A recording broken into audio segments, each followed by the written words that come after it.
Meu amigo, atingimos mais um recorde na Bolsa Brasileira. A nossa bolsa chegou aqui no patamar de 199 mil pontos, quase bateu os 200 mil. E a gente tem projeções aí de gestoras trazendo que a Bolsa Brasileira deve encerrar 2026 acima dos 220 mil pontos. Eu quero saber a tua opinião. Você acha que a Bolsa Brasileira vai passar dos 220 mil pontos ou é otimismo demais? Como que está o teu sentimento com a Bolsa Brasileira? A gente vai trocar uma ideia em relação a isso, não só Brasil, mas o que está acontecendo no mundo e como que eu estou investindo nesse momento também. Então, já comenta que eu quero saber a tua opinião e a gente percebe aqui também, tá? Porque isso aqui, quem está falando é o BOFA, que é o Bank of America, tá?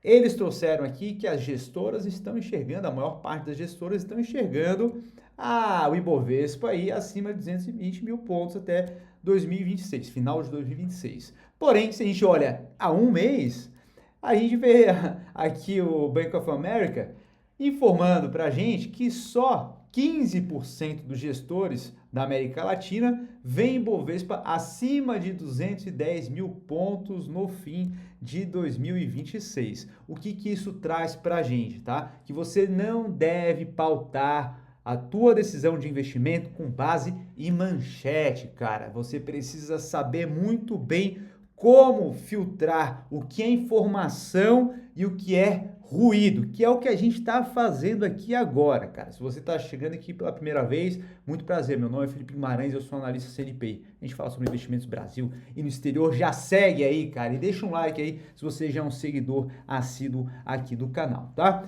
O que a gente tem mais? A gente tem aqui o petróleo com investidores otimistas sobre o acordo entre Estados Unidos e Irã. E eu te pergunto, você está otimista em relação a isso aqui?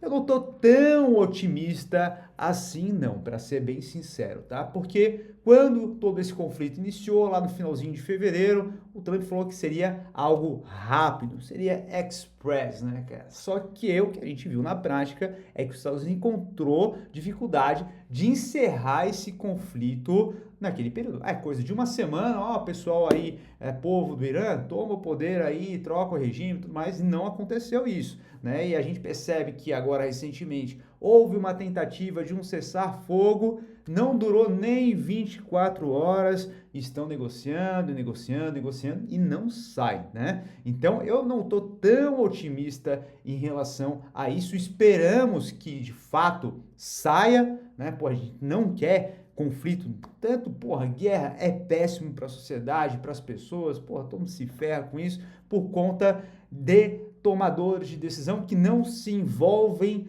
na linha de frente. E para a economia não é diferente. Se esse conflito permanecer por mais tempo, principalmente com o fechamento do Estreito do Hormuz perdurando, a gente pode ter efeitos bem ruins para a economia e mais à frente já vou te falar como que eu estou me preparando para um cenário mais pessimista, tá? A gente precisa ter uma parte da nossa carteira voltada para uma probabilidade mais otimista, moderado e o pessimista também. A gente nunca deve ficar alocado somente numa ponta e nem na outra. A gente precisa ter uma carteira resiliente. Eu vou te explicar o que eu estou fazendo nesse momento.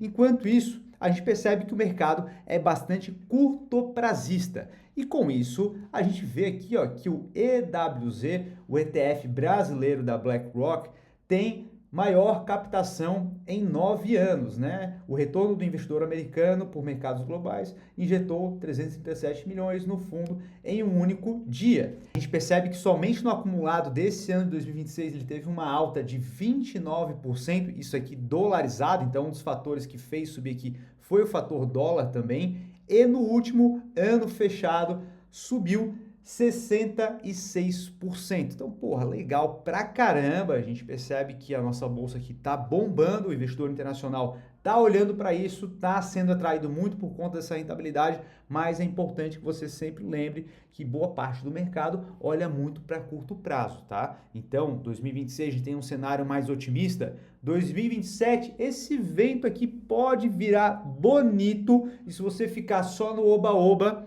você pode tomar um atraso forte, tá? Se você olha como que funciona a dinâmica do mercado brasileiro, a gente percebe que é bem cíclico, né? Então, se a gente olha o retorno dos últimos 5 anos desse ETF aqui, cara, ele não trouxe um retorno muito expressivo, né? 19%, a gente está chegando aí próximo ao topo dos últimos 5 anos, e se a gente aumenta ainda mais aqui esse gráfico, né, a gente percebe que a nossa bolsa brasileira em dólar teve o seu momento de ouro lá dos anos 2003 até final ali de 2007, que teve o boom das commodities.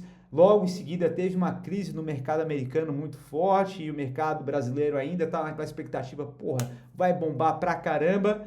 E desde então, só ladeira abaixo. O real tem perdido poder de compra frente ao dólar e a gente tem os nossos voos de galinha. Se a gente olha momentos mais próximos aqui no gráfico, a gente verifica em vários intervalos momentos de alta, momentos de baixa. Porém, quando a gente olha na big picture, né, um horizonte maior de tempo, a gente percebe que o mercado brasileiro ele acaba sendo muito cíclico. Porque quando você olha para o EWZ aqui especificamente, a gente está olhando para o Ibovespa. O Ibovespa é um índice que tem um peso muito grande no setor bancário, de petróleo com Petrobras e minério com a Vale. A gente aí já falou de 50% praticamente do peso do nosso índice aqui da Bolsa Brasileira. Ou seja, ele é muito comoditizado e commodity acaba sendo cíclico. Então agora a gente está vendo que a Bolsa está bombando forte, tá? Pô, o Ibovespa tá batendo recorde e tudo mais. Tá sendo muito puxado pela Vale, que subiu muito aí por conta do minério, e principalmente a Petrobras, que subiu muito forte, muito por conta de todo esse conflito no Oriente Médio, que fez o barril de petróleo subir de preço. No início do ano, a gente estava com o barril de petróleo abaixo dos $70. A gente está na casa dos 110. Apesar da queda de hoje, que foi expressiva, a gente tem um barril de petróleo acima dos $90. E se esse patamar aí cair, né? Então, pô, a gente tem um cenário que está todo otimista, né? Pô, caiu aí, vai cair o petróleo, acabou o conflito lá. Ou seja, um dos fundamentos que fizeram aqui a nossa bolsa subir tanto, talvez já traga uma volta a patamares mais anteriores. Porque se a gente olha também aqui o nosso PL, a gente percebe que nós já estamos trabalhando com um PL acima da média histórica, né? Nosso PL histórico aí fica na casa de 10,9 vezes e nós estamos atuando hoje a 12,97 vezes. E ainda em relação a isso, a gente percebe o movimento aqui do Tesouro buscando emitir títulos em euros, né? Por que o Tesouro gostaria de emitir títulos em euro justamente nesse momento?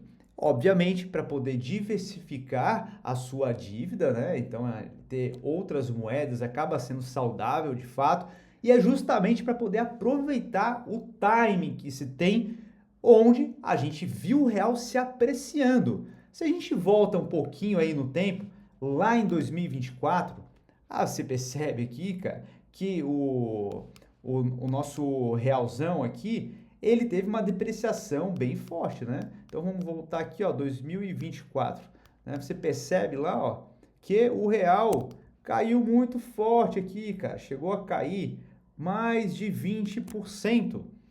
E o que o governo, o Tesouro especificamente, está buscando fazer é utilizar essa apreciação da nossa moeda para diversificar em uma outra moeda que possivelmente, em um determinado período de tempo, possa se apreciar frente ao real. Então, é uma atitude interessante. Então, isso denota para a gente que, cara, os caras estão fazendo uma movimentação nesse sentido.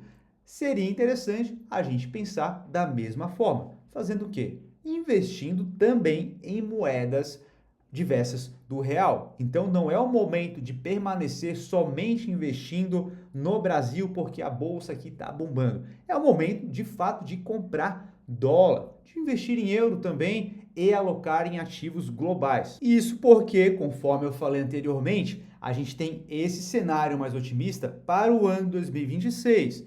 Para 2027, a gente já vai ter passado o auê de eleição, já vai ter um novo presidente ou presidente atual continuando. E com isso a gente ainda vai ter que lidar com ajustes fiscais e com a inflação, né, cara? A inflação tá aqui, ó, cenário de inflação acima da meta em 2026 ganha força. Então a gente tinha uma meta de inflação abaixo dos 4%.